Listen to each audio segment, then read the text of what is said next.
πρώτη φορά σε μια εκκλησία και πρώτη φορά βρίσκομαι στην εκκλησία σας σήμερα, συνηθίζω να μελετώ με τους αδερφούς διάφορες αλήθειες από το 11 κεφάλαιο της προς Εβραίους επιστολής.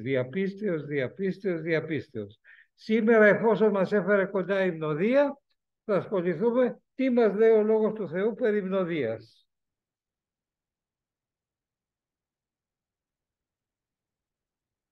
Πρώτα απ' όλα, να πούμε καλημέρα στον Κύριό μας. Να σηκωθούμε και να προσευχηθούμε.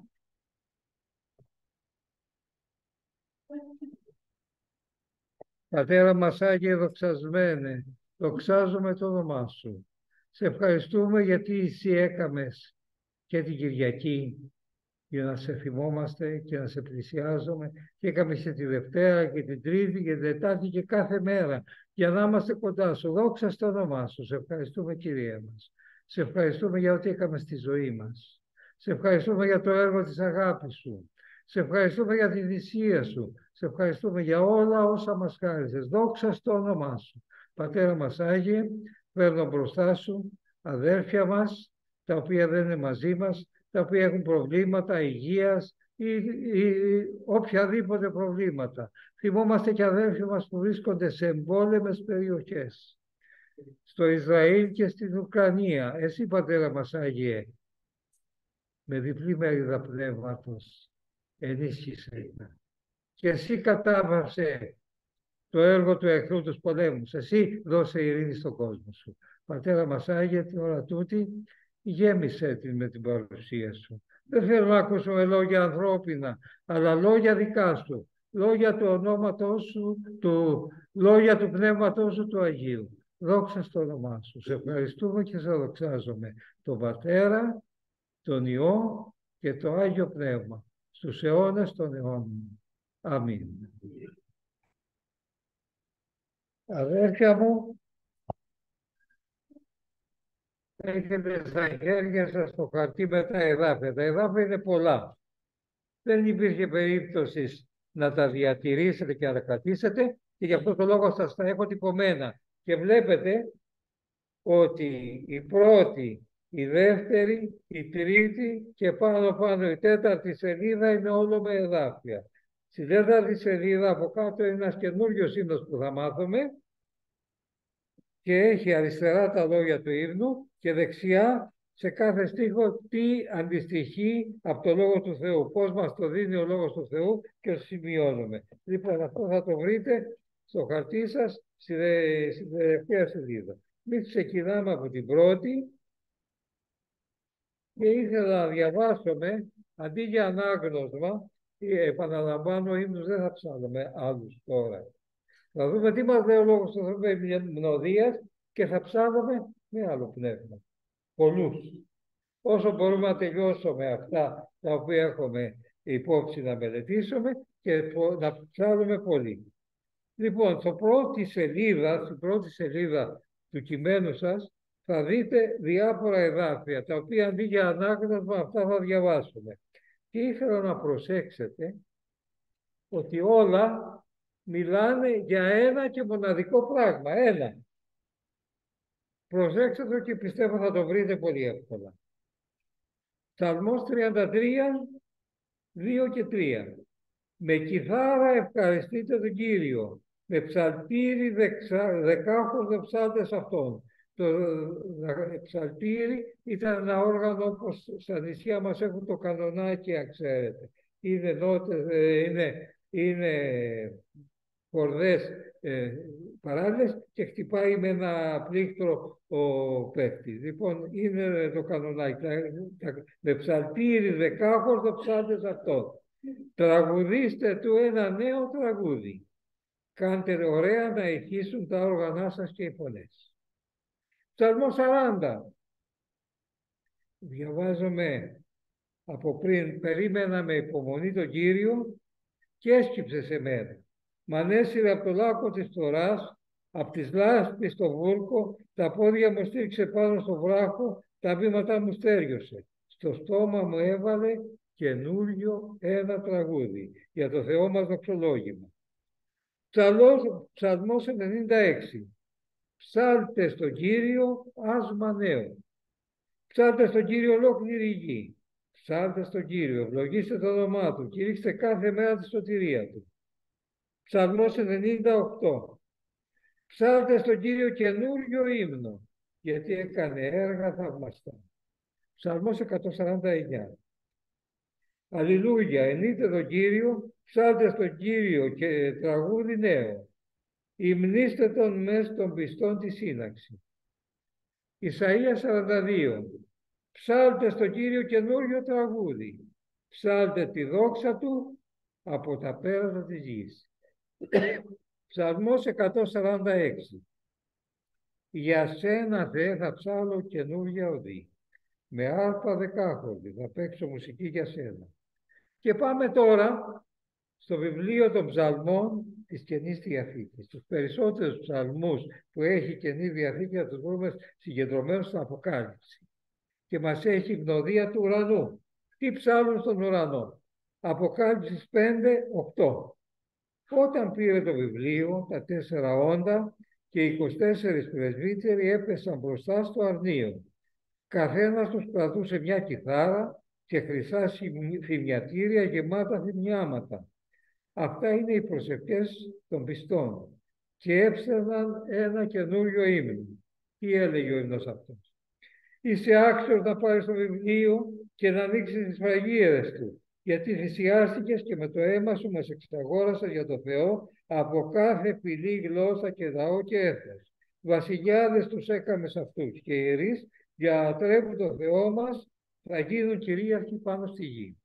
Και ένα ακόμα εδάφιο, πάλι Αποκάλυψη Ιωάννου 14, που συνεχίζεται και στην επόμενη σελίδα. Ύστερα κοίταξε και είδα το αρνείο να στέκεται πάνω στο όρο Σινά και μαζί του 144.000 άνθρωποι που είχαν γραμμένο πάνω στα μέτωπά του το όνομά του και το όνομα του πατέρα του.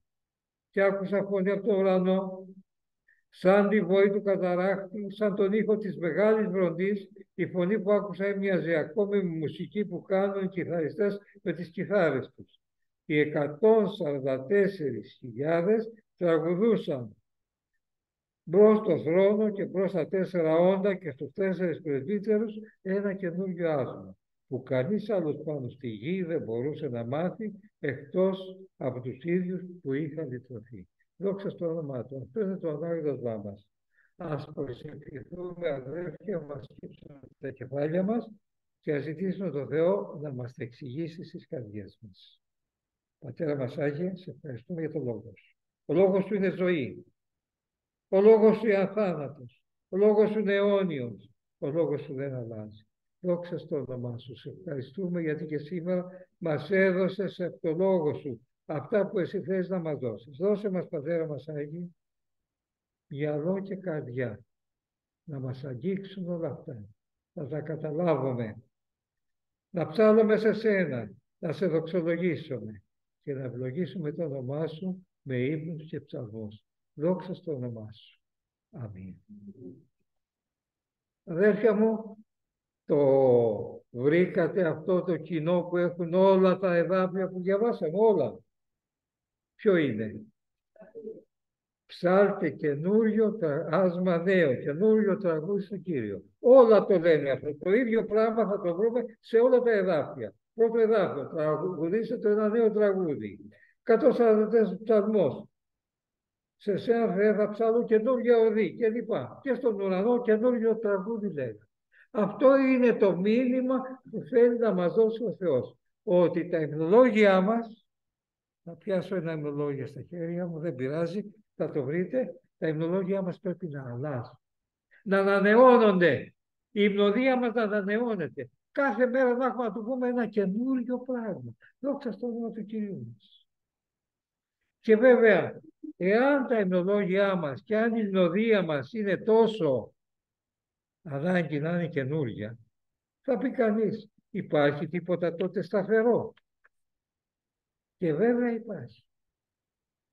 Τα επόμενα εδάφια, Πριν πάμε στα επόμενα τρία εδάφια, ήθελα να πω ότι 1, 2, 3, 4, 5, 6, 7, 8 φορές μας λέει ο Λόγος του Θεού να ψάλουμε καινούριο τραγούδι στον Κύριο. Και πάμε στα επόμενα τρία εδάφια που μας λένε, εντάξει, η μελωδία μας αλλάζει και αλλάζει και αλλάζει. Τι είναι που κρατάει αιώνια, τι είναι αυτό που μένει, τι είναι αυτό που είναι αναλύωτο. Διαβάζουμε στο Λουκά, κατά Λουκά 21, εδάφιο 33. Ο ουρανός και η γη θα πάψουν να υπάρχουν, τα λόγια μου όμως ποτέ. Οι ύμνοι μας ανανεώνονται, ο λόγος του Κυρίου μένει αναλύοντας. Και διαβάζουμε και στην Αποκάλυψη Ιωάννου, το επόμενο εδάφιο, 22 κεφάλαιο, τα τελευταία λόγια αυτού του βιβλίου. Πώς τελειώνει? Ακούστε. Εγώ Ιωάννης βεβαιώνω όλους όσοι ακούνε τα προφητικά λόγια αυτού του βιβλίου, πως αν κανείς προσθέσει κάτι σε όσα είναι γραμμένα εδώ, θα προσθέσει και ο Θεός τις συμφορές που είναι γραμμένες σε αυτό το βιβλίο. Και αν κανείς αφαιρέσει κάτι από τα προφητικά λόγια αυτού του βιβλίου, θα αφαιρέσει και ο Θεός το μερίδιό του από το δέντρο της ζωής και από την Άγια Πόλη. Αυτός που τα επιβεβαιώνει όλα αυτά λέει, έρχονται πολύ σύντομα, τα τελευταία εδάφια της Αγίας Γραφής.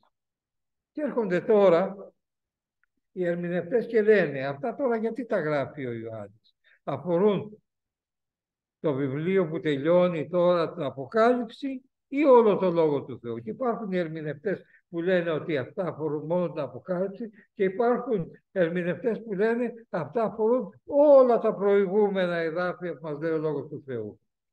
Εγώ, αδέρφια μου, με τη δεύτερη άποψη. Όλη η Αγία Γραφή τελειώνει με αυτά τα λόγια. Μην προσθέσετε και μην αφαιρέσετε τίποτα. Γιατί? Το επόμενο εδάφιο, προσέξτε τι μας λέει.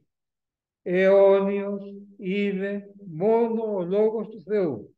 Μην ξεχνάτε ότι έχετε αναγεννηθεί, θα το διαβάσω εγώ, από ένα πατέρα που δεν είναι θνητός, αλλά θάνατος. Δια του Λόγου του, προσέξτε, που είναι ζωντανός και αιώνιος. Σε κάτι ζωντανό μπορείς να κόψεις.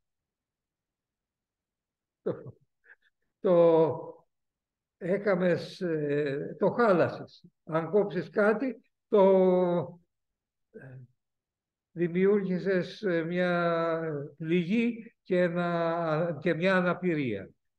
Σε κάτι ζωντανό μπορείς να προσθέσεις, που να είναι ίδιο με αυτό? Δεν μπορείς να προσθέσεις. Αδέρφια μου, ο Λόγος του Θεού είναι ζωντανός, δεν προσθέτουμε και δεν αφαιρούμε. Αν η μνοδία μας πρέπει να αλλάζει, ο Λόγος του Θεού δεν πρέπει να αλλάζει. Δόξα στο όνομά του. Πάμε στο επόμενο τώρα κείμενο και λέμε πώς θα ανανεώσουμε την μνοδία μας, πώς θα γράψουμε καινούριο τραγούδι για τον Κύριο. Προσέξτε τώρα ένα μυστικό το οποίο είναι αθάνατο και αιώνιο. Πώς μπορώ εγώ να ασχοληθώ και να γράψω κάποια μουσική για τον Κύριο? Αποκάλυψη Ιωάννου 15. Είδα εκείνους που νίκησαν το θηρίο, το άγαλμά του και τον αριθμό του ονόματός του να στέκονται πάνω στη γυάλινη θάλασσα. Κρατούσαν κιθάρες θεϊκές και τραγουδούσαν, προσέξτε, το άσμα του Μωυσή του δούλου του Θεού και το άσμα του αρνίου λέγοντας, μεγάλα και θαυμαστά τα έργα σου, Κύριε Παντοκράτορα Θεέ, δίκαιες και αληθινές οι ενέργειές σου, βασιλιά των εθνών. Ποιος δεν θα φοβηθεί, Κύριε, και ποιος δεν θα δοξάσει το όνομά σου? Εσύ μονάχα είσαι Άγιος, και όταν τα έθνη θα έρθουν να σε προσκυνήσουν, γιατί φανερώθηκαν οι φυλές σου. Αδέρφια μου, προσέξτε, το είναι πάρα πολύ σπουδαίο. Ποιος έγραψε αυτό το τραγούδι που τραγουδούσα? Ο Μωυσής, σε συνεργασία με το αρνείο. Και έχουμε κι άλλο ένα ακόμα εδάφιο, στην πρώτη σελίδα στο Ψαλμό 40, μ' αρέσει από το Λάκκο της Φουράς και με στήριξε και λοιπά, το 4 εδάφιο, στο στόμα μου έβαλε καινούριο ένα τραγούδι. Ποιος το έβαλε? Ο Θεός. ο Κύριος. Και αδέρφια μου, ήθελα να σας πω, μπορεί να πει κάποιος, εγώ δεν είμαι μουσικός, εγώ δεν ξέρω τίποτα, εγώ δεν μπορώ να γράψω 2 λόγια. Κάνε παρέα με τον Κύριό μας. Κάνε παρέα με το αρνείο. Και αυτός θα βάλει την καρδιά σου λόγια, στίχους και μουσική, δοξάζοντας το όνομά του. Μπορεί να μην ήταν ο Μωυσής, ξέρουμε ότι ήταν μουσικός, αλλά κάθισε μαζί με τον αρνείο και γράψανε ένα ύμνο που έψανα στον ουρανό. Τέτοιο σπουδαίο ύμνο, και μας λέει και τα λόγια. Ο ψαλμοδός του 40 ψαλμό λέει, περίμενα τον Κύριο με υπομονή, ήρθε, έκαμε το έργο του στη ζωή μου και έβαλε στο στόμα μου ένα καινούριο τραγούδι. Ο Θεός το έβαλε. Αδέρφια μου, θέλουμε να ασχοληθούμε με τη μουσική, θέλουμε να ασχοληθούμε με το στίχο, θέλουμε να κάνουμε κάτι για τον Κύριο. Ο Κύριος μας, εμάς τι λέει, εγώ θα βάλω στο στόμα σας και στην καρδιά σας και στα χείλη σας και στα χέρια σας καινούριο τραγούδι. Να ανανεώσουμε τα υμνολόγια μας. Ήθελα να διαβάσουμε ένα εδάφιο που δεν είναι στο χαρτί μας, για ανθρώπους που θέλουν να κάνουν τέχνη για τον Κύριο. Δεν είναι μόνο η μουσική, είναι και η ποίηση, είναι και η ζωγραφική, είναι και το γράψιμο κείμενα κλπ. Όλα αυτά πώς μπορεί κανείς πιστός να τα έχει. Ο Κύριος είπε στο Μωυσή, άκου, το Έξοδος 31, άκου, επέλεξα το Βεσαλεήλ, γιο του Ουρία, εγγονό του Χούρα, από τη φυλή Ιούδα, του έχω δώσει άφθορο το πνεύμα μου και έτσι έχει ιδιαίτερη ικανότητα και αντίληψη. Είναι βαθνής γνώσης κάθε τέχνης. Σχεδιάζει και κατασκευάζει με επιδεξιότητα έργα από χρυσάφια, ασήμι και χαλκό. Επεξεργάζεται πολύτιμους δίθους και τους συναρμολογεί. Κάνει ξηροτεχνία και εκτελεί γενικά κάθε καλλιτεχνική εργασία. Πώς γίνονται όλα αυτά? Του έχω δώσει άφθονο το πνεύμα. Αδέρφια μου, ξεχυλίστε με το πνεύμα του Θεού και θα δείτε θαύματα και θαυμάσια πράγματα που δεν τα έχει ο κόσμος. Ξέρουμε ότι και ο διάβολος μπορεί να δώσει διάφορα χαρίσματα στους δικούς του. Αλλά ο Θεός αυτά που κάνει είναι ένδοξα και ευλογημένα. Θυμάστε τη Σαλόμη που χόρεψε και συγκίνησε τον βασιλιά Ηρώδη. Ποιος της έδωσε αυτή τη χάρη και αυτή την ικανότητα να χορέψει? Ο διάβολος. Εμείς πάμε στον Κύριο. Πάμε στο Άγιο Πνεύμα να ξεχυλίσει τις καρδιές μας και να γεμίσουμε ύμνους και ψαλμούς δοξολογίας για τον Κύριο.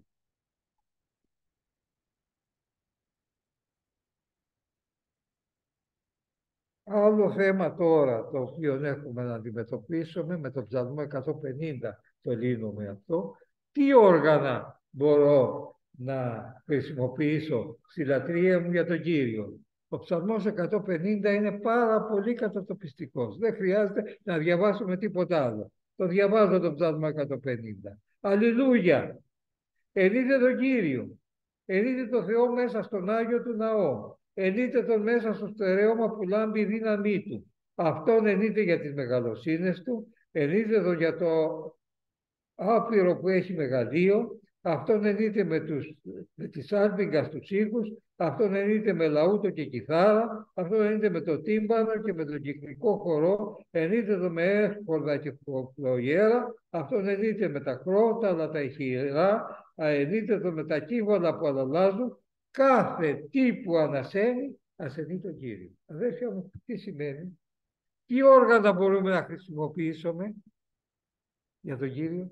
Τι όργανα απαγορεύεται να χρησιμοποιήσουμε? Λέει ο Κύριος μας, χρησιμοποιήστε κάθε τι. Βέβαια, βλέπετε πολλές φορές και σε εκκλησίες μας ίσως συμβαίνει αυτό. Αδερφοί που έχουν ορισμένα όργανα που τα θεωρούν άγια, και ορισμένα όργανα που τα λένε ακάθαρτα και δεν θέλω να τα χρησιμοποιήσω εκκλησία. Ο Λόγος του Θεού μας λέει χρησιμοποιήστε τα όργανα. Όλα τα όργανα καταγράφονται που υπήρχαν την εποχή εκείνη, καταγράφονται στον Ψαλμό 150. Και όλα τα όργανα που υπάρχουν στην εποχή μας, με την άδεια του Κυρίου, τα καταγράφω εγώ σε όλες μας τις συνάξεις. Δεν είναι αμαρτωλά τα όργανα. Δεν είναι βρώμικα τα όργανα, δεν είναι του διαβόλου τα όργανα. Τα όργανα είναι του Θεού. Τα χέρια που του παίζουν ή το στόμα που φυσάει κλπ.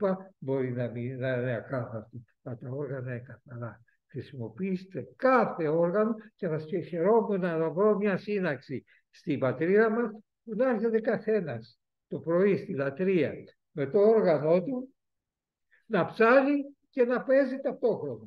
Δόξα στο Θεό. Μια αναπόντηση ευλογημένη, μακάρι ο Θεός να το κάνει. Ερχόμαστε τώρα σε ένα άλλο σημείο. Τι ύμνους πρέπει να ψάλουμε στον Κύριο, ήσυχους ή δυναμικούς? Πρέπει να είναι ήσυχοι ή απαγορεύεται? Πρέπει να είναι δυναμικοί ή απαγορεύεται? Στο Ψαλμό 98 διαβάζουμε κάτι συγκλονιστικό. Στον Κύριο αλλάξτε ολόκληρη γη. Ο αλλαγμός ξέρουμε τι είναι. Δεν είναι ήσυχος. Ήτανε οι κραυγές που έκανε ένας στρατός προκειμένου να εφορμήσει στον αντίπαλο. Αυτός ήταν ο αλλαγμός. Αλλά αλλάξτε στον Κύριο ολόκληρη γη. Όχι για να πολεμήσουμε, να το δοξάσουμε. Κραυγάστε με χαρά. Εφρανθείτε και παίξτε μουσική. Ψάλτε στον Κύριο με μουσική κιθάρας, με την κιθάρα και τον ήχο των εχόρδων, με σάλπιγγα και τον ήχο του σοφάρ, μπροστά στον βασιλιά τον Κύριο αλλάξτε. Αδέρφια μου, αλλάξτε δυνατά. Αλλά έχουμε και το ίσιο. Έχουμε την περίπτωση, δεν υπάρχει στο χαρτί σας, δεν χωρούσαν όλα αυτά που έχουμε. Έχουμε την περίπτωση του Ηλία. Ο Ηλίας περίμενε να συναντήσει τον Κύριο. Ήταν σε μια σπηλιά. Και απ' έξω περνούσε άνεμος δυνατός και ανεμοστρόφιλος χαλαρός κόσμου. Ξερίζωνε δέντρα και έγινε βράχους. Λέει ο Ηλίας, εδώ είναι ο Θεός. Τέτοια δύναμη ο Θεός. Δεν ήταν ο Θεός στον άνεμο. Μετά τον άνεμο ήταν σεισμός. Λέει, δεν ήταν στον άνεμο, ήταν στο σεισμό. Και σύστηκε το έδαφος, δεν ήταν ο Θεός στο σεισμό. Τρίτο, ήρθε φωτιά. Εντάξει, δεν ήταν στον άνεμο, δεν ήταν στο σεισμό, θα είναι στη φωτιά. Ούτε στη φωτιά.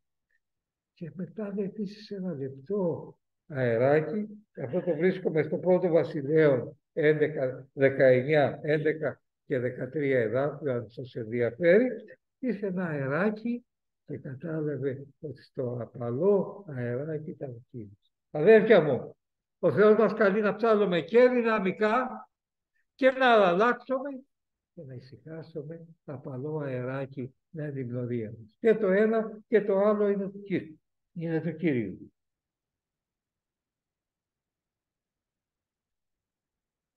Αδέρφια μου, πάνω στο Ψαλμό 150, γυρίζω λίγο πίσω, πάνω στο Ψαλμό που διαβάσαμε στο 150 και λέμε ότι όλα τα όργανα του Θεού είναι άγια, ήθελα να σας πω την ιστορία του εκκλησιαστικού όργανου.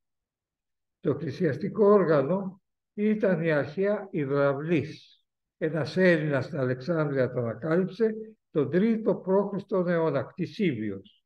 Και έβαλε από διάφορες σωλήνες και περνούσε με πλήκτρα, έστελνε νερό και δημιουργούνταν διάφοροι ήχοι και όπως πέρασε το νερό έκανε το σπήριγμά του και ακουγόταν ο ήχος. Μετά ακυρώθηκε το νερό, το οποίο ήταν και δύσκολο που θα κουβαλάει κανείς και τεπόζητα μαζί του και βάλανε αέρα. Και φυσάγανε αέρα από αυλούς και γινόταν αυτό. Αυτό είναι ο υδραυλής, το όργανο το πρώτο, το οποίο το χρησιμοποιούσαν τότε τους αναλλαγμούς.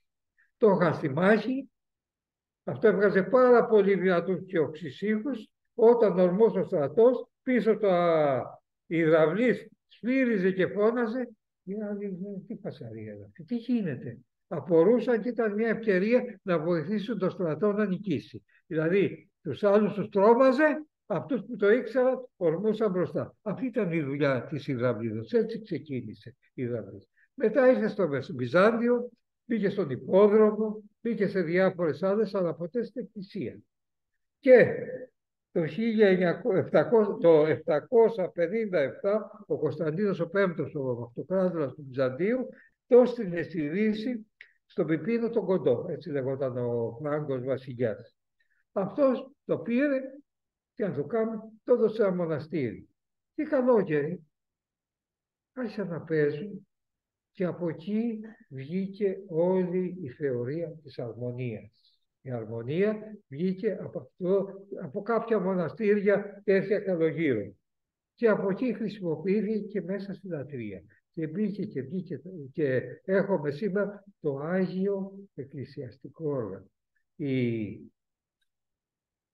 καταγωγή του δεν είναι καθόλου Άγια. Αλλά ο Θεός το χρησιμοποιεί και το φέρει για τη δόξα.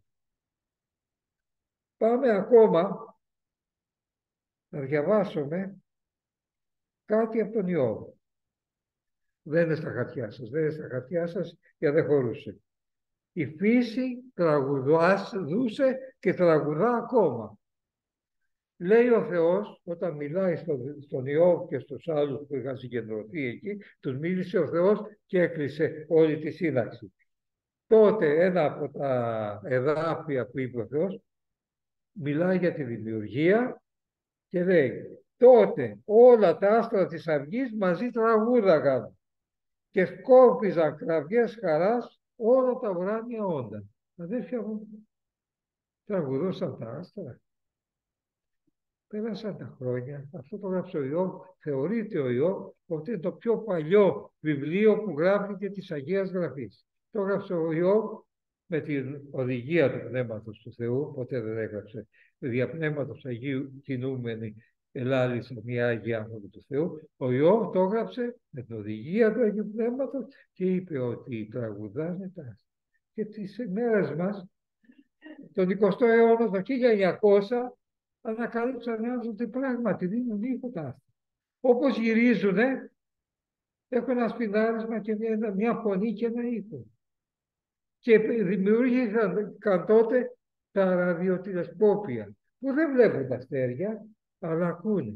Και ακούνε άστρα τα οποία δεν μπορούν να τα δουν και έρχεται η φωνή τους. Και είχαμε δυνατότητα να εξερευνήσουμε αστρονομικά από τη φωνή και από τον ήχο των αστεριών. Και η γη μας παραγεί. Και ο Άρης και η Αφροδίτη και ο ήλιος, όλα τα αστέρια έχουν ένα ήχο. Τι μας λέει ο Λόγος του Θεού?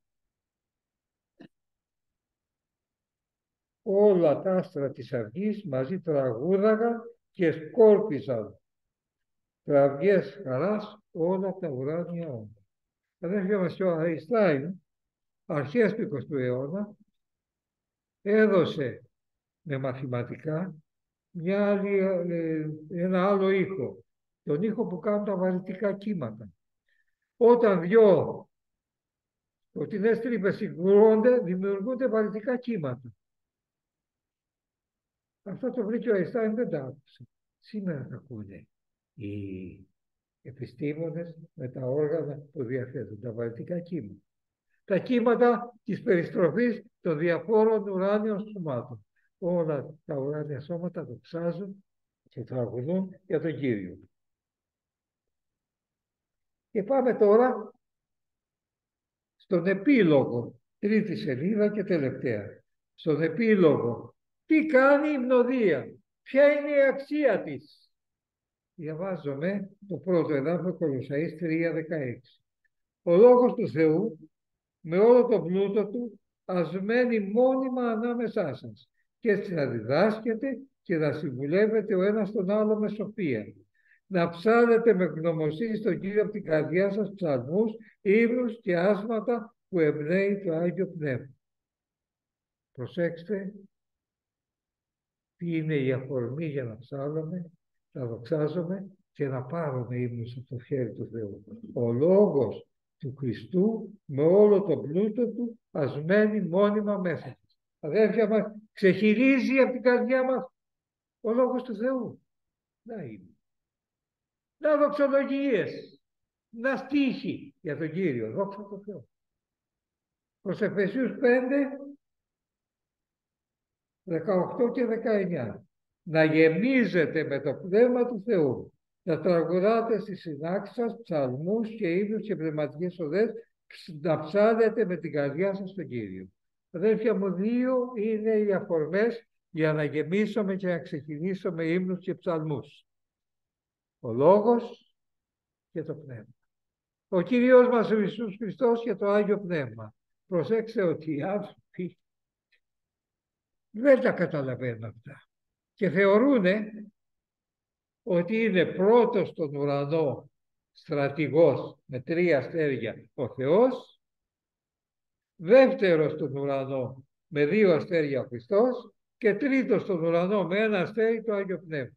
Όχι, μας λέει ο Λόγος του Θεού. Εγώ και ο Πατήρ εν είμεθα. Ο Κύριος μας ο Ιησούς Χριστός. 3 αστέρια Θεός, 3 ο Χριστός. Και το Άγιο Πνεύμα, έχω μια μεγάλη μελέτη στο αρχείο μου, οι 2 συνεργάτες, ο Ιησούς Χριστός και το Άγιο Πνεύμα, που κάνουν το ίδιο έργο και βοηθάει ο ένας τον άλλο. Πόσα είπανε ότι είναι ο Χριστός κατώτερος του Πατέρα, επειδή ο Πατέρας στέλνει τον Υιό. Όποιος στέλνει είναι και τον άλλο τον έχει υπό τις διαταγές του, άρα είναι ανώτερος ο Πατέρας. Ποιος στέλνει το Άγιο Πνεύμα? Και ο Πατέρας και ο Υιός. Ξεχάστε τα κτηνιόκρουα και τα διάφορα τα οποία υπάρχουν. Μας λέει 2 φορές ότι ο Χριστός ότι θα σας στείλω το Άγιο Πνεύμα και πολλές φορές ο Πατέρας Θεός. Άρα εφόσον το στέλνει ο Πατέρας και ο Υιός είναι υποδέσεις. Όχι, αδέρφια μου, ισότιμοι είναι και οι 3. Δόξα στο όνομα του Κυρίου μας. 3 πτυχές, 3 αποχρώσεις του ίδιου, του Πατέρα. Και είναι ο Υιός, ο οποίος κατοικεί πλούσια μέσα μας και μας εμπνέει και μας φέρει στις συνάξεις μας να ψάχνουμε. Γεμίστε για τώρα που θα έρθει η ώρα να ψάχνουμε, γεμίστε με τον Πατέρα. Γεμίστε με το Πνεύμα. Να τραγουδάτε ψαλμούς και ύμνους και πνευματικές οδές, να ψάλετε με την καρδιά σας τον Κύριο. Αδέρφια μου, τώρα θέλω να προσέξουμε κάτι ιδιαίτερα πράγματα που κάνει η μνοδία, που δεν το χωράει το μυαλό μας. Πρώτο Σαμουήλ. Το πνεύμα του Κυρίου είχε πια φύγει από τον Σαούλ και τον τυραννούσε ένα κακό πνεύμα σταλμένο από τον Κύριο. Είναι Α Σαμουήλ 16-17. Α Σαμουήλ 16 κεφάλαιο. Και τον τυραννούσε ένα πνεύμα κακό σταλμένο από τον Κύριο. Ιδού του Σαούλ του είπαν: ξέρουμε πως σε τυραννάει ένα κακό πνεύμα σταλμένο από τον Θεό. Όχι σταλμένο από τον Θεό. Ο Θεός είναι απείραστος κακό. Μας το λέει καθαρά ο Ιάκωβος. Με την άδεια του Κυρίου. Ο διάβολος όλο προσπαθούσε να πειράξει τον Σαούλ και του δίνει την άδεια ο Θεός. Όχι ότι έστελνε ο Θεός το πνεύμα.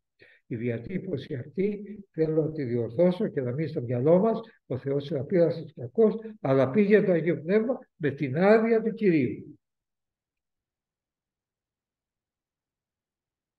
Ξέρω πως σε τυραννάει ένα κακό πνεύμα με την άδεια του Θεού. Δώσε όμως Κυριέ μας μια διαταγή και εμείς είμαστε εδώ στη διάθεσή σου. Θα ψάξουμε και θα βρούμε κάποιον που να ξέρει να παίζει άρπα.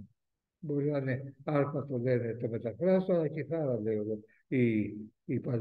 το εβραϊκό. Και όταν το κακό πνεύμα έρχεται πάνω σου, ταλμένο από το Θεό, τότε ο μουσικός θα παίζει την κιθάρα και θα γίνεσαι καλά. Αυτά είπαν οι πέριξ του Σαούλ. Ο Σαούλ διέταξε τους δούλους του: βρέστε μου λοιπόν έναν άνθρωπο που να παίζει καλά και φέρτε τον εδώ σε μένα. Ένας από τους υπηρέτες είπε: εγώ γνωρίζω ένα γιο του Ιεσέ του Βιθλεεμίτη που ξέρει να παίζει κιθάρα, είναι άνθρωπος αξιόλογος και πολεμιστής γενναίος, μιλάει με φρόνηση, έχει ωραία εμφάνιση και προσέξτε, και είναι ο Κύριος μαζί του. Τα που έψανε, ξεχύλιζε ο Κύριος από μέσα. Έτσι όποτε ο Θεός έστελνε το κακό πνεύμα, επέτρεπε στο κακό πνεύμα να έρθει στο Σαούλ, Ο Δαβίδ έπαιρνε στα χέρια την κιθάρα του και έπαιζε και ο Σαούλ ανακουφιζόταν, το κακό πνεύμα έφευγε από πάνω του και ηρεμούσε. Τι κάνει η υμνοδία εδώ? Διώχνει τα πονηρά πνεύματα. Μεγάλη υπόθεση. Το είχαμε σκεφτεί, αδέρφια, ποτέ ότι θα ψάχνονται. Ο διάβολος δεν τα αντέχει. Λένε οι άνθρωποι το λιβάνι το διώχνει. Η υμνοδία το διώχνει. Άλλο απόσπασμα. Τώρα όμως παίρνετε με ένα ψαλμοδό, λέει ο προφήτης Ελισέα. Εδώ ο ψαλμοδός έψερνε, η δύναμη του Κυρίου ήρθε στον Ελισέα και είπε, ακούστε τι λέει ο Κύριος. Και λοιπά και λοιπά. Αυτό που λέει η δύναμη του Κυρίου. Το πνεύμα του Κυρίου ήρθε πάνω στο Ελισέα, ενώ έψαρε ο υμνοδός. Αδέρφια μου, φεύγει ο διάβολος, έρχεται το πνεύμα. Προσέξτε το μεγάλη υπόθεση. Θα ψάλλουμε από το πρωί μέχρι το βράδυ. Με όλη μας την καρδιά. Δόξα στον Θεό. Και ένα τελευταίο.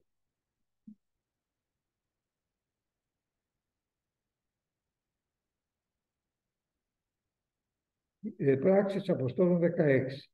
Γύρω στα μεσάνυχτα ο Παύλος και ο Σίλας προσεύχονταν και έψαιναν ύμνους στο Θεό και τους άκουγαν οι άλλοι φυλακισμένοι. Ξαφνικά έγινε ένας μεγάλος σεισμός τότε που σαλεύτηκαν τα θεμέλια της φυλακής. Αμέσως άνοιξαν όλες οι πόρτες και τα δεσμά των φυλακισμένων λύθηκαν. Ακόμα και τα αποδόδεσμα που είχαν στο ξύλο του Παύλου και του Σίλα λύθηκαν. Αδέρφια μου, για σκεφτείτε το αυτό. Ψάρουμε και λύνουν τα δεσμά. Προχωράει το μυαλό σας. Έψαναν οι άνθρωποι. Δεν έψαναν για να λυθούν τα δεσμά. Έψαναν γιατί θέλουν να μιλήσουν στον Κύριο. Αλλά ο Κύριος τους απάντησε με αυτή την ευλογία. Και αδέρφια μου, το τι δυνατό σεισμός ήταν όταν μας λέει ότι ψαρεύτηκαν τα θεμέλια του δεσμοτηρίου, καταλαβαίνετε ένα τεράστιο σεισμός. Και ξέρετε τι ζημιά είναι να ψαρευτούν τα θεμέλια ενός κτηρίου. Ρωτήστε ένα μηχανικό να σας πει. Πάει το κτίριο. Δεν στέκει. Σε λίγο καιρό θα πέσει.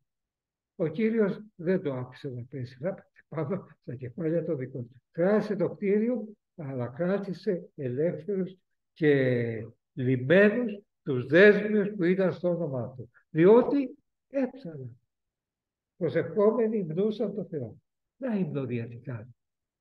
Και αδέρφια μου, μια τελευταία προσωπικότητα που θέλω να τη δούμε με μεγάλη συγκίνηση. Δεν χωράει στο μυαλό μας. Δεν ξέρω αν έχετε ποτέ διανοηθεί και προσέξει. Τι μας λέει ο Λόγος του Θεού. Πρώτο Χρονικών, κεφάλαιο 6.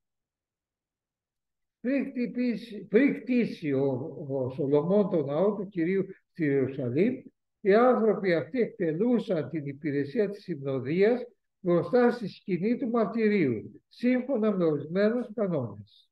Οι άνθρωποι αυτοί μας λέει παρακάτω. Οι Λεβίτες λοιπόν που διορίστηκαν μαζί με τους συγγενείς τους να εκτελούν την υπηρεσία του Θεού ήταν οι εξής. Από τη συγγένεια του Κάθ, ο Εμάν προσωπψάτης του πρώτου χοροδιακού τμήματος. Ποιος ήταν αυτός ο Εμάν? Γιος του Ιωήλ, προσέξτε τώρα, εγγονός του Σαμουήλ. Ξέρουμε για τον Σαμουήλ τι πιστός ήταν, ξέρουμε για τον Σαμουήλ τι άγιος άνθρωπος του Θεού ήταν και ξέρουμε ότι είχε δύο παιδιά, τον Ιωήλ και τον Αβιά νομίζω, οι οποίοι όταν γέρασε πολύ και τους έβαλαν αυτούς κριτές του Ισραήλ, δεν πήγαν καλά. Δεν πήγαν πνευματικά. Τους δωροδοκούσαν και έδιναν και έκριναν τους ανθρώπους που είχαν προβλήματα μεταξύ τους κατά τα χρήματα που έπαιρνε. Και βέβαια ο Σαμουήλ που ήξερε ότι και ο Ηλί, άγιος άνθρωπος του Θεού, δεν είχε παιδιά κατάλληλα. Είχε παιδιά μαρτωλά και δεν τα απομάκρυνε και είχε αυτά τα ολέθρια αποτελέσματα στο λαό του Ισραήλ, έβγαλε αμέσως τα παιδιά τα πίσω. Και τι κέρδισε? Αδέρφια μου, ο Εμάν ήταν εγγονός του, ο γιος του Ιωήλ. Ο Εμάν. Και ο Εμάν ήταν πρωτοψάλτης στο έργο του Θεού.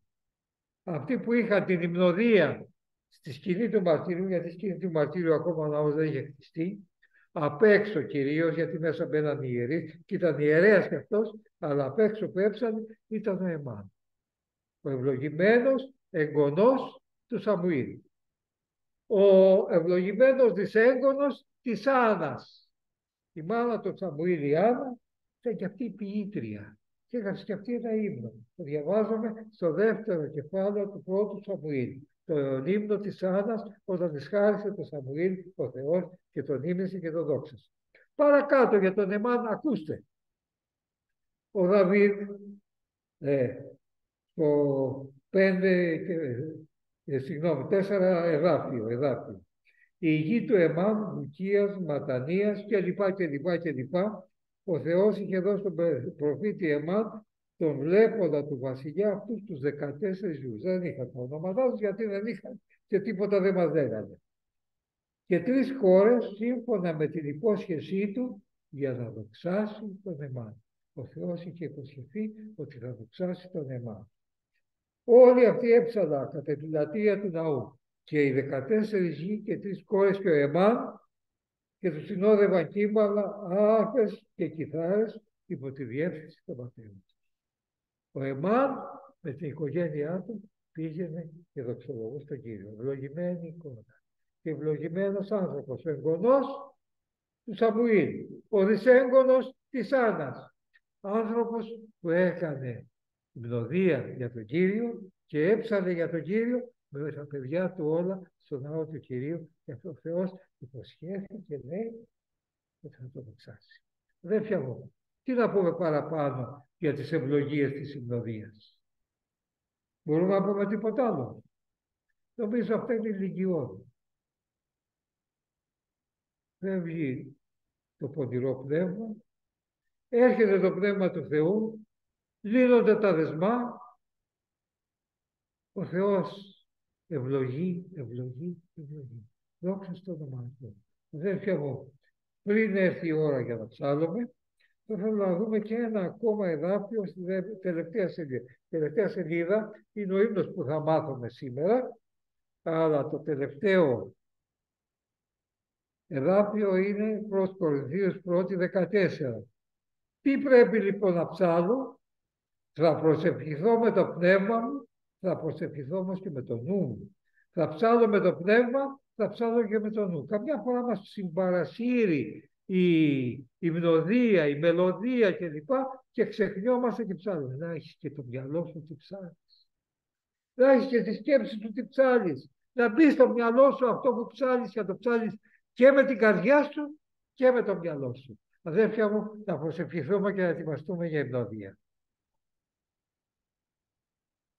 Πατέρα μας Άγιε, σε ευχαριστούμε για τις αλήθειες του Λόγου Σου. Είναι αλήθειες καταπληκτικές, αλήθειες που δεν χωράνε στο μυαλό μας, αλλά είναι αλήθειες δικές Σου, ουράνιες, ευλογημένες και έμφυσες. Πατέρα μας Άγιε, θέλουμε να πάρουμε τους ύμνους Σου στα χείλη μας και να Σου ψάλλουμε την ώρα τούτη και να χαρούμε και να χαρείς και εσύ μαζί μας και να δοξαστείς και εσύ και εμείς μαζί Σου, δόξα στο όνομά Σου, του Πατέρα, του Υιού και του Αγίου Πνεύματος.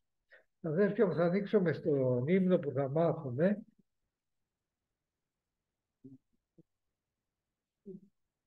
Θα το παίξω το αρμόνιο. Θα σας το βάλω και εγώ, να το ακούσετε. Δεν είναι πολύ καλό το μηχάνημα για να βγάλει ήχος σπουδαίο, αλλά τουλάχιστον να μας οδηγήσει να ακούσουμε μία φορά το ύμνο αυτό. Είναι αριστερά γραμμένα τα λόγια του ύμνου και δεξιά είναι τα εδάφια τα οποία αντιστοιχούν στα λόγια δίπλα. Λοιπόν,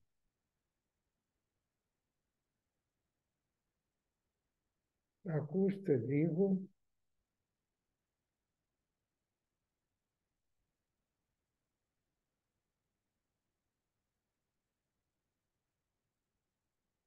Συγγνώμη, δώσω λίγο εικόνα. Εγώ ήταν καλά. Εντάξει, αλλά δεν είναι πολύ καλή η ηχητική του μηχανήματος αυτού. Λοιπόν,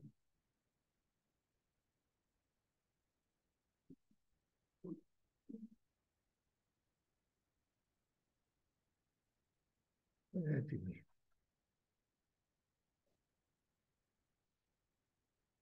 Αγωγή.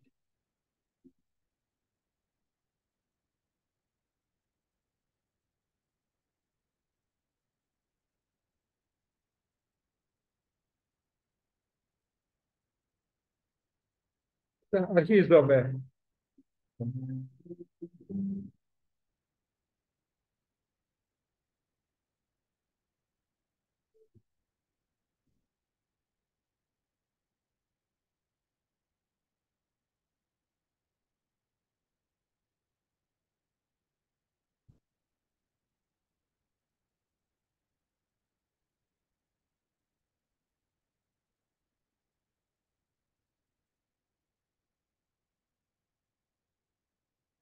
Αγωγή.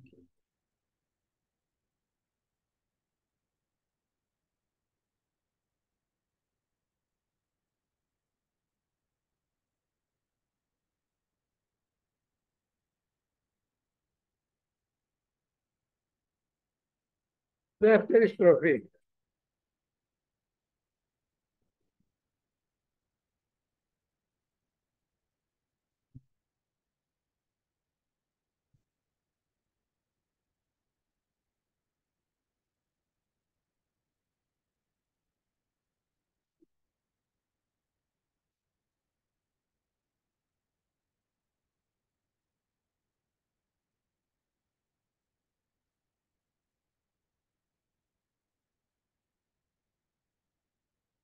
Πάλι εισαγωγή.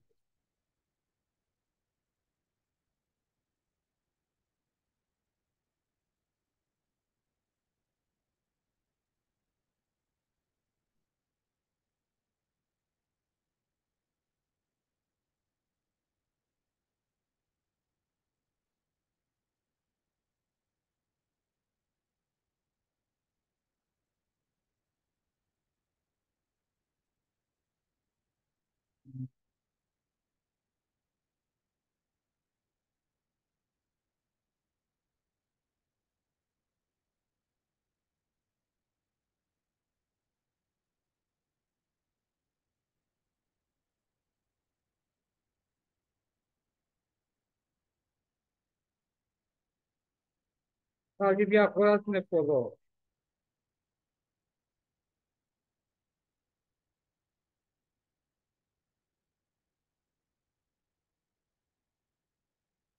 Τώρα το βάζω από την αρχή, να το ψάζουμε και εμείς μαζί. Νομίζω μπορούμε, έτσι. Δεν είναι και τίποτα δύσκολο. Είναι, θα λέω κι εγώ. Θα λέει και αυτό.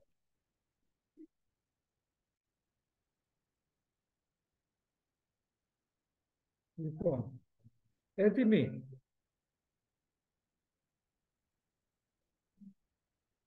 Εισαγωγή.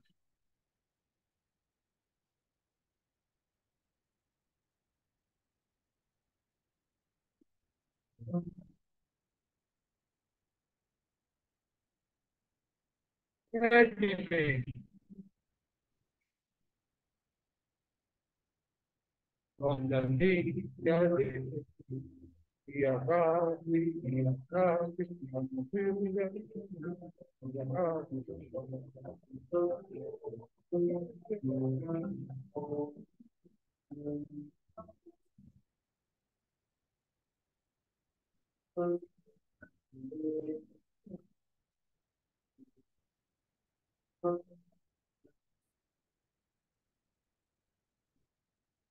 αγωγή.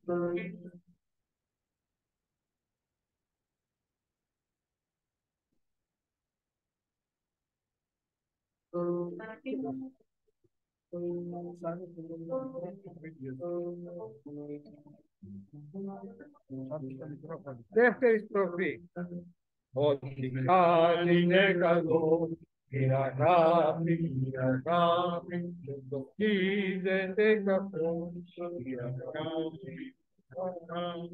η αγάπη δεν διοχέρει να πληγωμένα στα καρδιά, η αγάπη λογισμένη σε μια καρδιά του Θεού, η αγάπη του Θεού.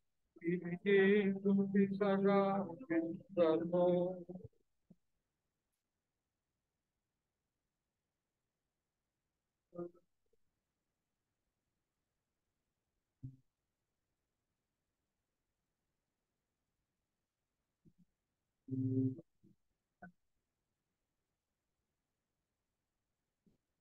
Ότι αν είναι καλό η αγάπη δεν νομίζεται κακό.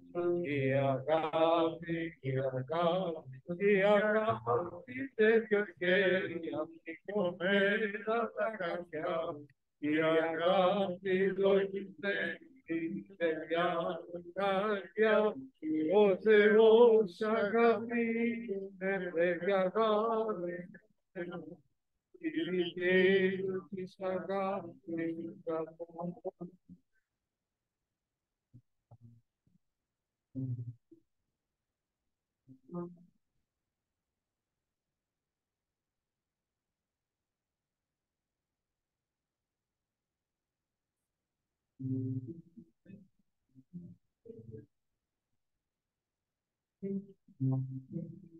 Δίνει στροφή.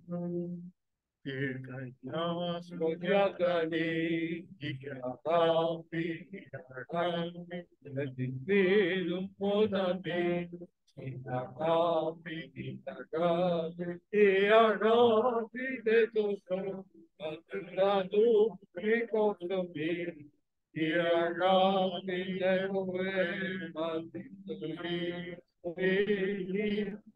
Ο Θεός αγαπείται και αγάπη, η δική του της αγάπης καρπό.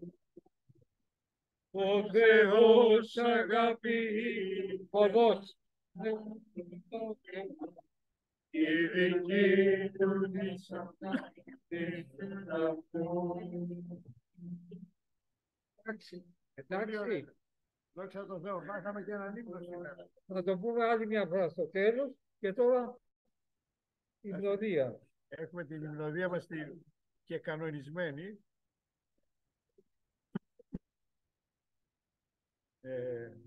Να ανοίξουμε βλέπουμε το... Και εγώ από κάτω για να βλέπω. Ναι, εντάξει. Αυτός πραγματικά είναι για μας η ειρήνη.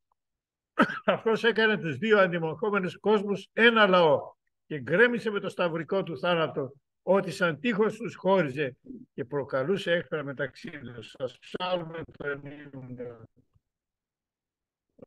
Ο Χριστός ήρθε και φέρει το χαρμόσυνο μήνυμα της ειρήνης σε εσάς τους εθνικούς που είσαστε μακριά από το Θεό και εσάς τους Ιουδαίους που είσαστε κοντά του. Πραγματικά πλησιάζουμε τον Πατέρα. Χριστέ μου σαν συλλογιστό.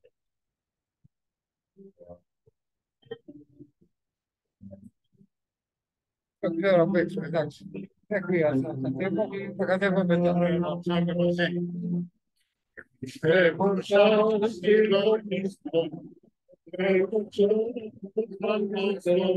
αγάπης ήρθοντας, σε ευχαριστώ. Δεν διαβαίνοντας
Ψυχή μου, γιατί λυπάσαι και με αναστατώνεις, έλπιζε στον Κύριο. Θα τον υμνήσω πάλι της ύπαρξής μου το σωτήρα και Θεό μου.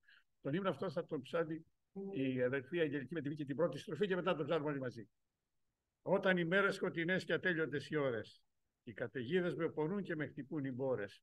Η αδελφή Αγγελική θα το ψάλει όπως κάναμε παλιότερα και μετά ψάλουμε τη δεύτερη στροφή όλοι μαζί.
Ο Ψαλμός 100 στο εδάφιο 4 λέει «Τις πύλες του με ευχαριστία περάστε, με ύμνο μπείτε στου ναού του τις αυλές, δοξολογήστε τον, το όνομά του ευλογήστε». Και αυτός είναι ο ύμνος. Είναι καλός ο Κύριος, αιώνια διαρκή αγάπη του, η αξιοπιστία του σε όλες τις γενιές. Καρδιά μου τόνισε ύμνο γλυκό. Ψάλουμε για την αγάπη του Κυρίου και πάλι. Όλοι οι ύμνοι για την αγάπη του Κυρίου ψάλουν.